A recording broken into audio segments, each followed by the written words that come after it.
Greetings. Back again. It's been a long time.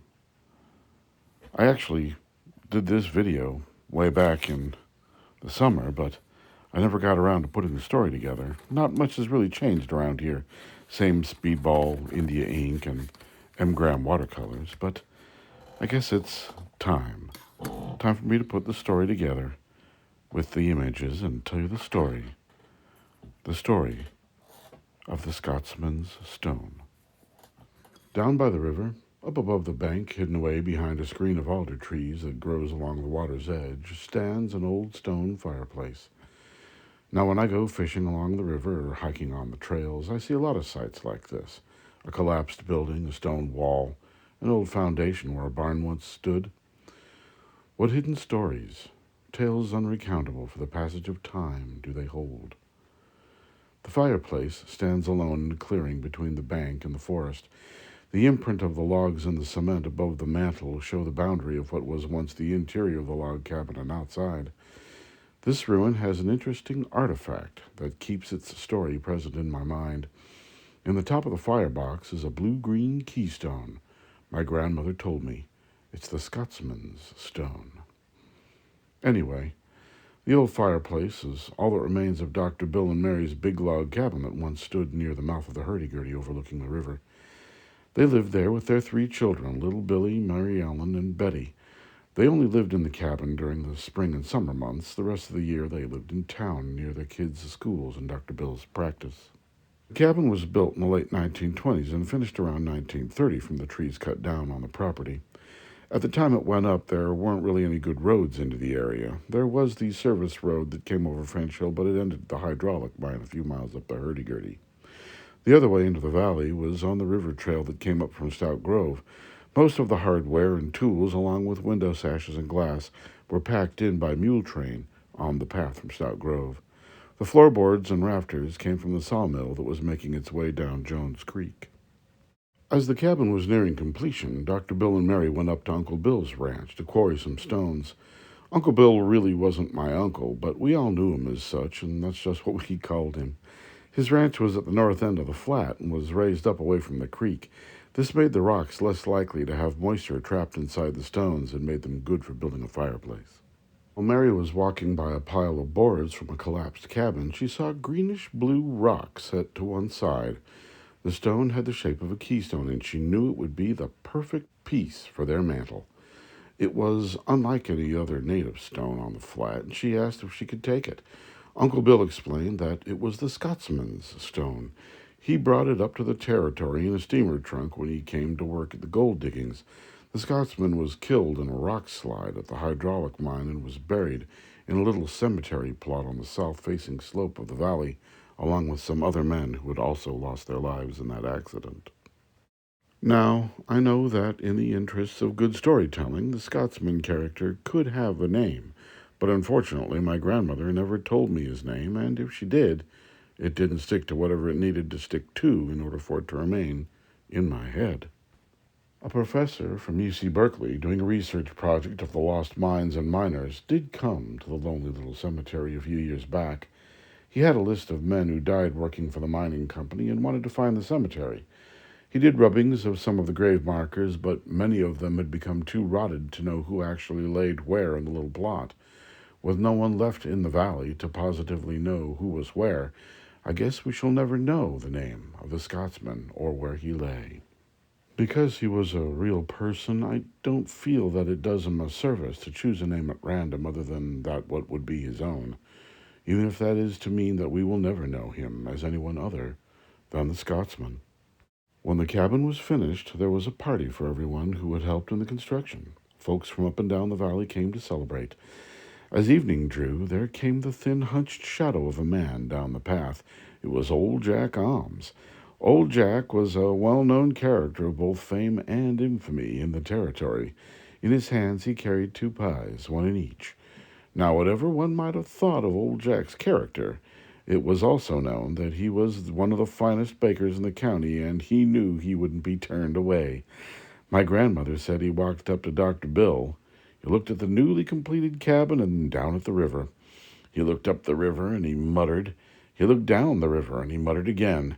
He looked back at the great log lodge and then back up at Doc and said, "Too close to the river." And with that, he handed the pies to his host and went inside to hold court at the fireplace. Everyone had a good time. After a time, the road from the mine was finally driven through to the flat. Now the valley could get large, heavy items into the area. Dr. Bill brought in an upright piano with a long green velvet sofa and some leather armchairs for his cabin. There were almost always weekend gatherings in the summer months at the cabin. Little Billy would play the piano and Mary Ellen would sing. Betty also sang and played the fiddle. People from the valley would bring food. Couples would dance on the rough floorboards of the cabin while the children entertained.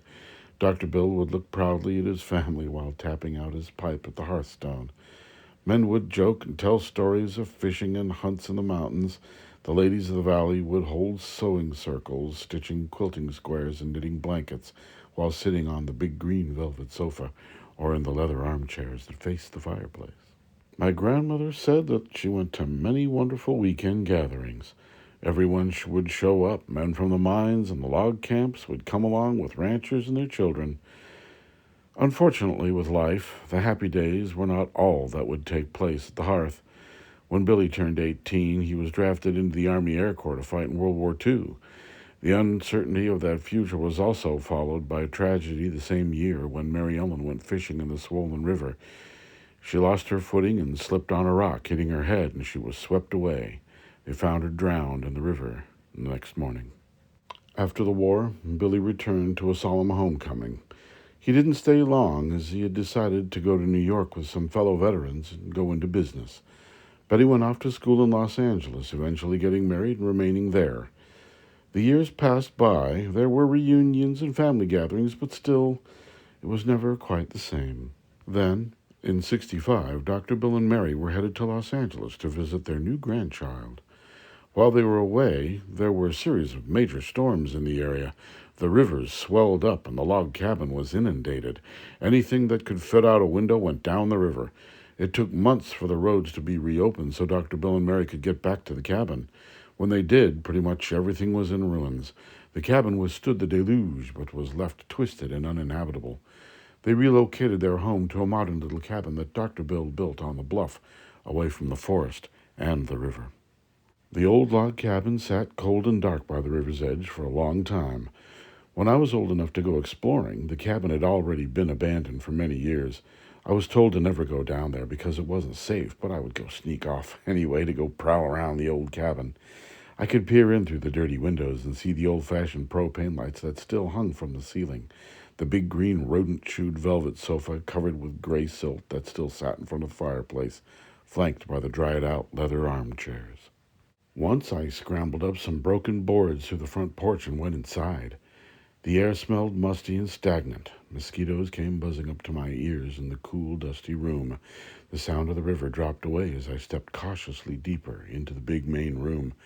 Every step I made me feel as if someone might hear my footsteps and swoop in to discover who was interrupting their silence.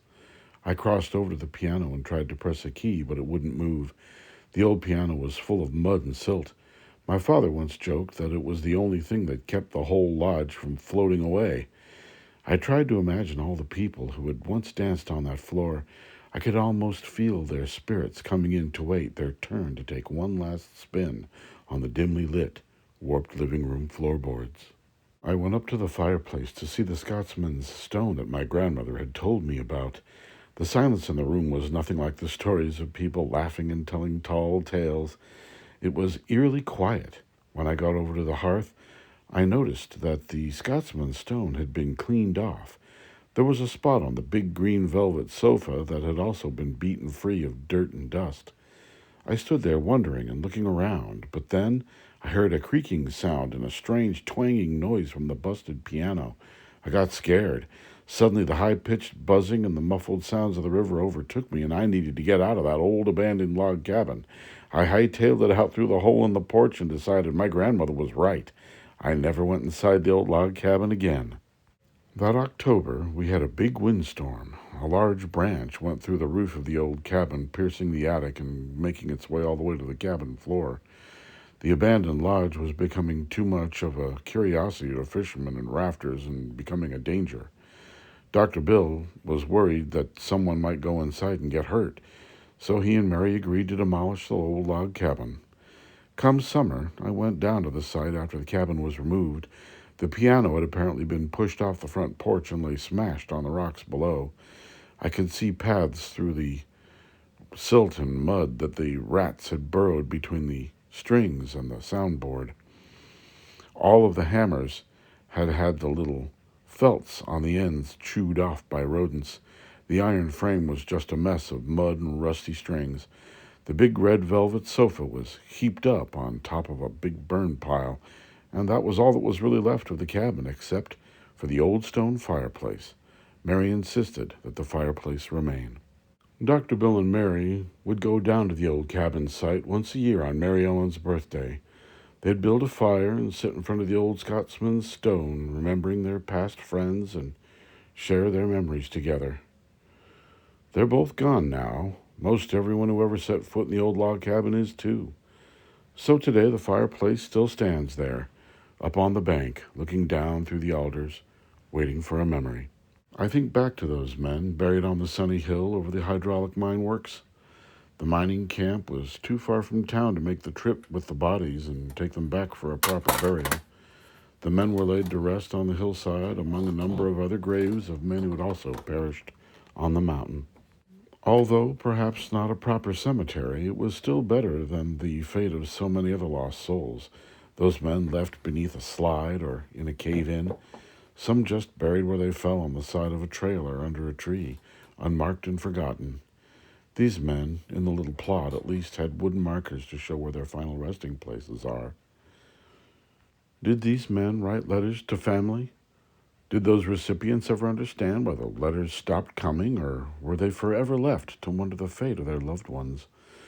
It's hard to think that even if someone wanted to leave a flower at the grave of a lost relative, they'd never know where to ever find them. What about all of those stories about old Jack Holmes and his crazy deeds? Are they even a little true? I think about the ladies sewing quilts and of the men telling tall tales of the one that got away in front of the old fireplace. All of them are gone now. I'm left with a handful of faded memories once removed that my grandmother told me as a young boy. What's true and what's fiction I've made up just to fill the gaps. Even I can't be sure. Life and history. Strange indeed. Perhaps this summer, when my son comes to visit, we can grab a couple folding chairs and a bundle of firewood and we'll go down to the river, down to the old fireplace. He can tell me of his adventures in Europe and I can tell him this story, the story of the old fireplace and the Scotsman's stone.